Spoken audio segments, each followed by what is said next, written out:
Students, last class में हमने Hindu marriage का कॉन्सेप्चुअल फाउंडेशन समझा था, जैसे कि ancient view, forms of marriage और ये डिबेट कि मैरिज सैक्रेमेंट है या कॉन्ट्रैक्ट।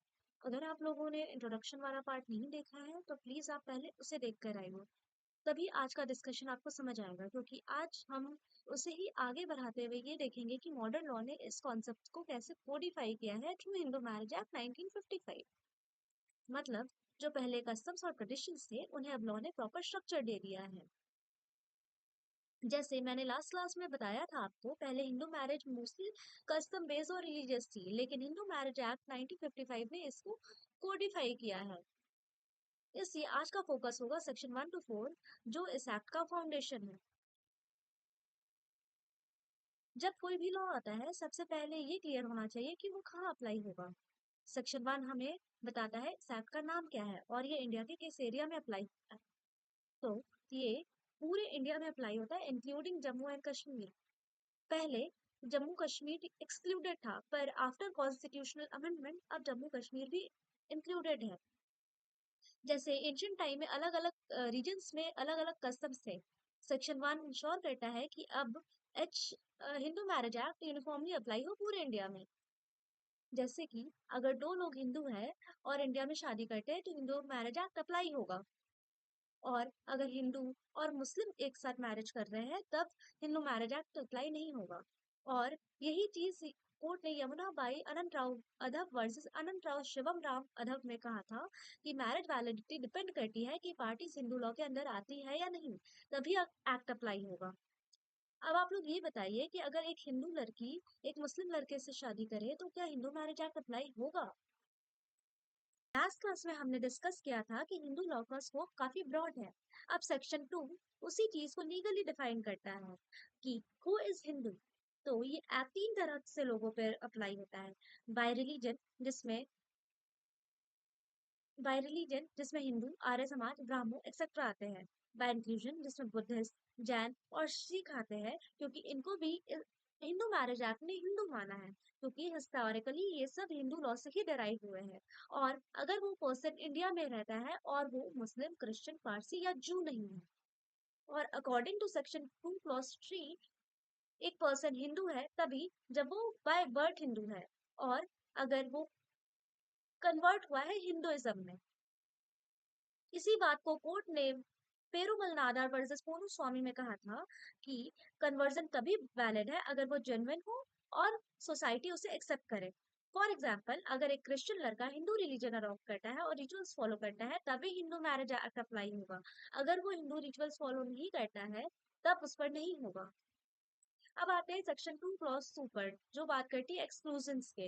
लास्ट क्लास में हमने देखा था कि कस्टम हिंदू लॉ का इंपॉर्टेंट सोर्स है, इसलिए शेड्यूल्ड ट्राइब को इस एक्ट ने एक्सक्लूड करा है क्योंकि उनके अपने कस्टम्स होते हैं। इसी बात को कोर्ट ने लबिश्वर मांझी वर्सेस प्राण मांझी में कहा था कि ट्राइबल कस्टम्स तब तक वैलिड रहेंगे जब तक लॉ उन्हें ओवरराइड ना करे। अब आते हैं सेक्शन 3, जो कि हमें बताता है इंपॉर्टेंट लीगल टर्म्स के मीनिंग।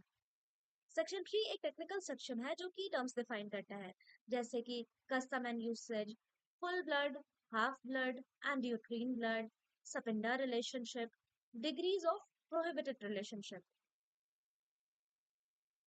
अब आते हैं ब्लड रिलेशंस पे, जो कि बहुत ज्यादा इंपॉर्टेंट है। ये ब्लड रिलेशन 3 टाइप के होते हैं: फुल ब्लड, हाफ ब्लड और यूट्रीन ब्लड।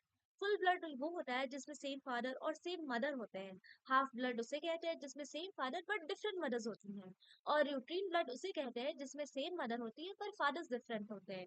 फॉर एग्जाम्पल, अगर ए और बी के सेम फादर है बट डिफरेंट मदर्स है तो वो हाफ ब्लड होगा। और अगर सी और डी के सेम मदर है बट डिफरेंट फादर्स है तो वो यूट्रीन ब्लड होगा।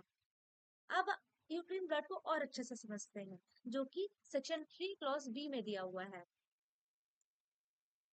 ये काफी ज्यादा इंपॉर्टेंट है क्योंकि ये आगे जाकर सेक्शन 5 में मैरिजेस के प्रोहिबिशन को डिसाइड करता है। अब इसे एक एग्जाम्पल से समझते हैं। अगर एक वुमन की 2 मैरिज हुई है और फर्स्ट मैरिज से फर्स्ट चाइल्ड है जो ए है, और सेकेंड मैरिज से चाइल्ड बी है, तो ए और बी यूट्रीन सिबलिंग्स है। अब ए और बी आगे जाकर शादी नहीं कर सकते अनलेस एंड अनटिल उसे कस्टम अलाउ ना करें। लास्ट क्लास में हमने फॉर्म्स ऑफ मैरिज देखे थे, बट क्या सारे मैरिजेस अलाउड है? नहीं, लॉ कुछ रिस्ट्रिक्शंस लगाता है, जो कि हम लोग देखेंगे सेक्शन 3 क्लॉज एफ में, जिसे कहते हैं सपिंडा रिलेशनशिप। सपिंडा का मतलब क्या है? सपिंडा का मतलब ये है जो लोग कॉमन एंसेस्टर्स फॉलो करते हैं या शेयर करते हैं, और उनके बीच में एक रिचुअल या स्पिरिचुअल बॉन्ड होता है। हिंदू लॉ में रिलेशनशिप ब्लड से नहीं, रिचुअल ऑब्लिगेशन से भी बनता है।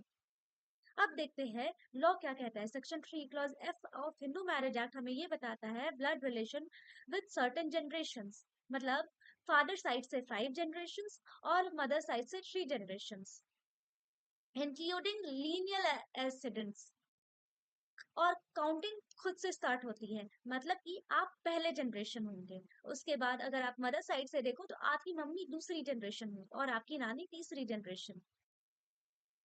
अब जनरेशन को अच्छे से समझते हैं। पेरेंटल साइड में पहले आप खुद आओगे, फिर आपके पापा आएंगे, फिर आपके दादाजी आएंगे, उसके बाद पर दादाजी, उसके बाद पर दादाजी आएंगे। ये हो गए पैटर्नल साइड के जनरेशन, जो कि सपिंडा रिलेशनशिप में प्रोहिबिटेड है। आप इन सबसे शादी नहीं कर सकते इन फ्यूचर। और मैटरनल साइड में आप आओगे खुद, फिर आपकी मम्मी, फिर आपकी नानी जी। अब क्वेश्चन ये है कि अगर दो सपिंडा लोग शादी करें तो क्या होगा? तो अकॉर्डिंग टू सेक्शन 5 क्लॉज 5 के अकॉर्डिंग सपिंडा के अंदर मैरिज वॉइड है, मतलब कि इलीगल है। एक्सेप्शन ये है कि अगर वैलिड कस्टम अलाउ करे तभी लीगल होगी, ऐसे नहीं। In the case law S Nagalingam versus Shivagami, court ने ये बोला कि अगर कस्टम के बेसिस पे सपिंडा मैरिज करनी है तो उस कस्टम को प्रूव करना पड़ेगा। For example, a man can not Mary his father's brothers daughter, या फिर क्योंकि वो लोग कॉमन एंसेस्टर्स फॉलो कर रहे हैं विद इन 5 जनरेशंस, तो ये सपिंडा रिलेशनशिप हो गए। या फिर a women can not marry her maternal uncle, क्योंकि वो भी 3 जनरेशंस के अंदर आ रहे हैं। और ऐसा हो सकता है कि a man can marry his maternal grandfathers brothers granddaughter, क्योंकि ये आउटसाइड सपिंडा लिमिट है। अब इसके कुछ एक्सेप्शंस हैं। लॉ, क्योंकि लॉ स्ट्रिक्ट है पर फ्लेक्सिबल भी है। सपिंडा मैरिज अलाउड हो सकती है अगर कस्टम एंशिएंट हो, कंटिन्यूअस हो और रीजनेबल हो। फॉर एग्जाम्पल, साउथ इंडिया में क्रॉस कजिन मैरिज कॉमन है, अगर वैलिड कस्टम प्रूव हुआ तो। अब आते हैं सेक्शन 3 क्लॉज जी में, जो कि डिफाइन करता है डिग्रीज ऑफ प्रोहिबिटेड रिलेशनशिप।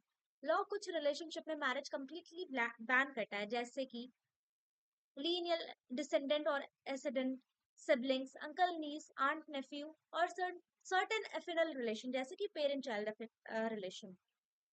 ये रिस्ट्रिक्शंस बायोलॉजिकल प्लस सोशल दोनों रीजन से है।